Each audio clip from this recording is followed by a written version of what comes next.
好多人都以為我上岸就係、我賺咗一大筆錢，跟住我退休叫上岸。係但係嗰啲賺咗一大筆錢退休，佢都未必有做過一件佢中意嘅。跟住而家你都做緊你自己好中意嘅職業，就係 DJ。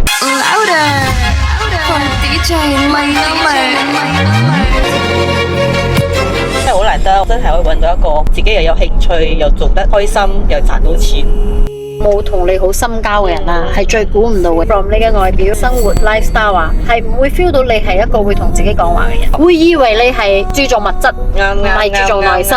但係其實佢嘅人係好注重內心啊，佢會用佢自己嘅心靈去思考，唔係用頭腦思考。我以前係好單純，可能朋友講，哇，你好適合做 DJ 啊，即係冇真正去諗或者係 plan，即係人哋講係咯，我都係真心覺得係咯，我都係覺得好適合。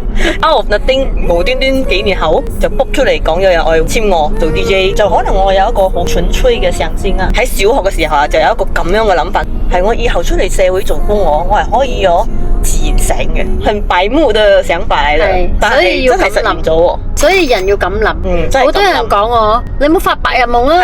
其實人應該要發白日夢嘅。真真正正嘅上岸啊，其實係而家咁樣嘅狀態。好多人都以為我上岸就係、我賺咗一大筆錢，跟住我退休叫上岸。但係嗰啲賺咗一大筆錢退休，佢都未必有做過一件佢中意嘅嘢。真係佢可能真係為咗賺錢而做嘅。我真係中意嘅上岸，我唔中意我潛落去咯，係我嘅選擇嚟嘅。係，其實係咁樣嘅狀態。